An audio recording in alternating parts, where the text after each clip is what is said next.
tensor down here before this breakout. That's why I didn't end up buying, but you know, cope. Okay, so now let me do the same thing for Apple, Amazon, and Microsoft. So Apple, Amazon, and Microsoft, year 1 and 2, okay? So year 1, Apple,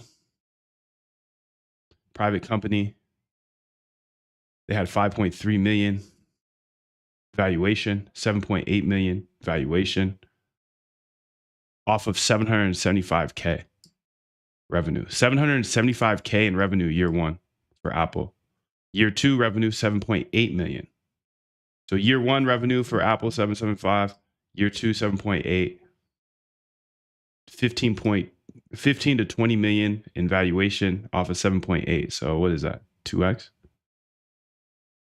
Amazon 511K 1995, 6 million angel round, 15 million revenue year 2, 60 million. So what, like a 4x? Okay, reasonable.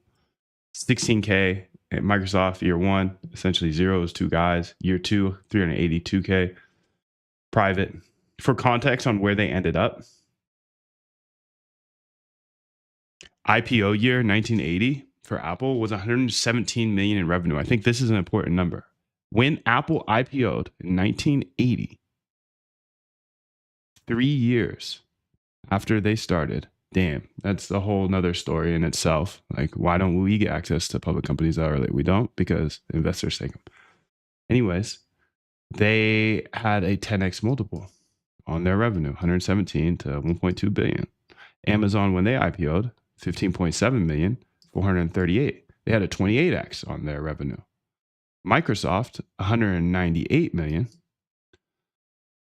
They had a 700 million IPO, so 3.5x revenue. The punchline for your crypto comparison: Apple at IPO traded at 10x revenue. Amazon at IPO was 3x trailing revenue. Microsoft at IPO was 3.5x. Meanwhile, Hyperliquid is at 43x revenue. Polymark is 30x revenue. BitTensor is at 500x revenue. Even the most aggressive early stage tech valuations in history were a fraction of what crypto protocols command today on revenue basis. The counter argument is growth rate, but Hyperliquid's revenue is already declining from peak. Now do pump fun. Year 1 revenue, year 2 revenue, annualized revenue based off of last month. Then compare them to all 6 of these. Make a nice, short, concise chart.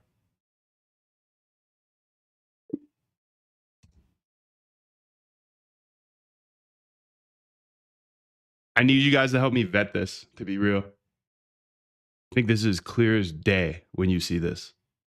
When you see this, after going through what you just went through here with me, when you see this, it's clear as day. And the good and the bad is that people hate it. People think it's meme coins are gone forever. They're never coming back. But look at this revenue at the all-time lows. And talk to me specifically about the all-time lows. The narrative is meme coins are done.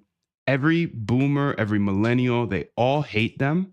But talk to me about this. I know the highs of their revenues is interesting, and it's deceiving to look at their lows. We're down on revenues, but we're at an absolute bottom of the barrel bear market for meme coins.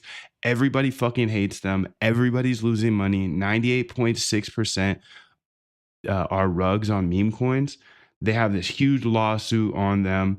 But the SEC just said that meme coins are now legal. I believe that's not priced in, but talk to me a little bit about how all of that negativity could be kind of a good thing. Like Bitcoin's a scam. Bitcoin's only ran by drug people. Silk Road, yada yada.